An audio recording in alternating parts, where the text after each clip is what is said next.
Alors, aujourd'hui, on va plonger dans l'histoire d'un empire d'une richesse et d'une influence absolument incroyables. Un empire qui, depuis l'Afrique de l'Ouest, a littéralement façonné l'histoire du monde. 400 milliards de dollars. Regardez bien ce chiffre. Ce n'est pas le PIB d'un petit pays. Non, c'est la fortune estimée d'une seule et unique personne. Franchement, même aujourd'hui, c'est un chiffre qui donne le vertige. C'est quasi inimaginable. Alors, à qui appartenait cette fortune? On pourrait penser à un magnat de la tech, un baron du pétrole, n'est-ce pas? Eh bien non, rien de tout ça. L'homme le plus riche de tous les temps, c'était Mansa Moussa, empereur du Mali au XIVe siècle. La question qui vient tout de suite, c'est comment? Comment cet empire a-t-il pu amasser une telle fortune? Et surtout, qu'est-ce que son histoire nous révèle? Allez, on commence fort. On va s'intéresser à l'événement qui a littéralement fait exploser l'empire du Mali sur la scène mondiale de l'époque. Donc on est en 1324. Mansa Moussa décide de faire son pèlerinage à la Mecque, le fameux Hajj. Sauf que, attention, ce n'était pas juste un voyage spirituel. Pas du tout. C'était une démonstration de puissance, de piété, mais à une échelle du jamais vu. Imaginez un peu, traverser des milliers de kilomètres de désert, en plein Sahara. Et bien sûr, il n'a pas fait le voyage tout seul, loin de là.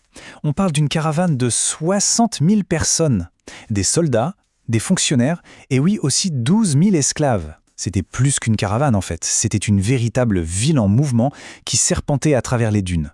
Mais le plus fou, le détail qui change tout, c'est l'or, la richesse. La caravane transportait quelque chose comme 15 000 kilos d'or pur, 15 tonnes. Pour se faire une idée, il faut imaginer une centaine de chameaux, et sur chaque chameau, 150 kilos d'or. Rien que la vision de cette scène, ça devait être absolument éblouissant. Ça a dû marquer les esprits de tous ceux qui ont vu ça. Et l'impact, il a été immédiat. Les chroniqueurs de l'époque, ils n'en croyaient pas leurs yeux. Ils étaient littéralement stupéfaits. D'un seul coup, tout le monde musulman, du Caire jusqu'à la Mecque, découvrait qu'il y avait, au-delà de cette immense barrière du Sahara, un royaume d'une richesse, mais d'une richesse inouïe. Et là où ça devient vraiment concret, c'est que ce n'était pas juste pour le spectacle. Non. Mansa Moussa était tellement généreux. Il a distribué tellement d'or pendant son passage au Caire que l'économie locale s'est effondrée. Le prix de l'or a chuté et il a fallu plus de 10 ans, 12 ans pour être précis, pour qu'il retrouve sa valeur. Ça, c'est un impact économique bien réel, mesurable. Ça donne une idée de la puissance financière de cet empire. Alors forcément, une telle démonstration de puissance, ça soulève une question fondamentale même. Mais comment? Comment un empire pareil a-t-il pu voir le jour? D'où venait toute cette richesse, toute cette organisation? Pour avoir la réponse, il faut creuser un peu et regarder ses fondations.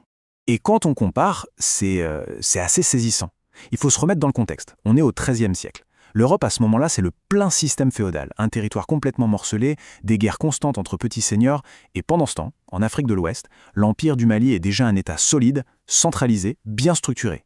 Il a été fondé par le grand Soundiata Keïta, et dès 1236, attention, il est régi par la charte du Manden. C'est une sorte de constitution, orale certes, mais qui organise toute la société, les droits, les devoirs, avec des principes d'une modernité assez bluffante pour l'époque. Et cette organisation politique, elle n'était pas juste là pour faire joli, elle reposait sur une puissance économique exceptionnelle. L'Empire ne se contentait pas d'avoir de l'or, non, il en contrôlait stratégiquement près de la moitié des réserves de l'Ancien Monde. Mais le vrai secret de sa richesse, au-delà de l'or, c'était son contrôle total sur les routes commerciales qui traversaient le Sahara. C'était le point de passage obligé pour tout. Le sel, qui à l'époque valait presque autant que l'or, mais aussi le cuivre, l'ivoire et le commerce des esclaves. Chaque caravane qui passait payait une taxe, et tout ça, ça alimentait un trésor colossal. Mais attention, réduire l'empire du Mali à sa richesse, ce serait une grosse erreur. Sa puissance, elle était aussi intellectuelle et culturelle. Et au cœur de tout ça, il y avait une ville devenue légendaire, Tombouctou. On trouve des citations comme celle-ci un peu partout sur Internet. Et ça montre bien la fierté, l'émotion que Tombouctou continue d'inspirer. L'image d'une immense bibliothèque en plein cœur de l'Afrique, d'une tradition écrite riche, c'est devenu un symbole extrêmement fort. Alors, mythe ou réalité? Qu'est-ce qu'il en est vraiment? Eh bien, la recherche historique, comme toujours, apporte un peu de nuance. Le chiffre de 700 000 manuscrits, c'est sûrement une exagération. Une estimation plus sérieuse, rien que pour le principal fonds public, donne déjà environ 34 600 manuscrits. Et attention, ça reste un chiffre absolument énorme, une collection d'une valeur inestimable. Et ça nous rappelle une chose importante. L'histoire, ce n'est pas juste des belles histoires, c'est une science qui demande un regard critique. Et ce qui est vraiment fascinant, c'est de voir tout ce qu'il y avait dans ces manuscrits. On y trouvait de tout, du droit islamique, de l'histoire bien sûr, avec les célèbres chroniques tariques, mais aussi des sciences, de l'astronomie, des maths, de la médecine, et puis de la poésie, de la spiritualité soufie, et même des choses très pratiques comme des contrats de commerce. Bref, c'était un vrai carrefour du savoir universel. D'ailleurs, les recherches les plus récentes nous montrent autre chose d'intéressant. Tombouctou, c'était le pôle majeur, c'est sûr. Mais la ville n'était pas isolée, loin de là.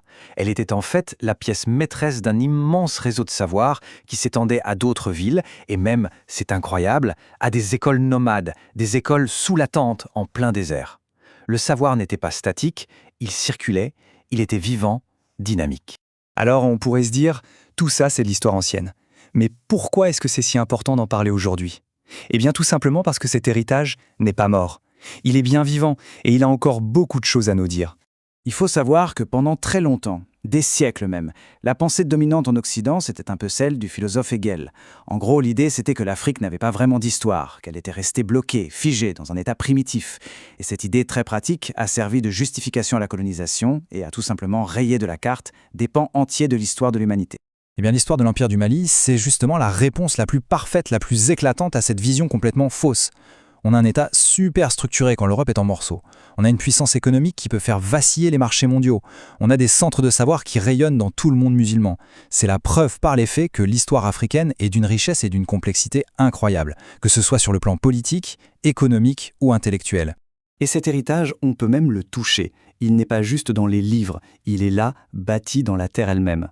Je parle de l'architecture soudano-sahélienne, avec ses fameuses mosquées, ses maisons en bango, cette terre crue. C'est un témoignage direct, tangible de cette époque. Un style absolument unique et en plus parfaitement adapté à son climat, à son environnement. Et l'exemple le plus connu, le plus spectaculaire, c'est bien sûr la Grande Mosquée de Genève. C'est plus qu'un simple monument historique. C'est un lieu de vie, un centre spirituel, un cœur pour la communauté. C'est un lien direct, un lien visible et absolument magnifique avec le passé glorieux de toute cette région.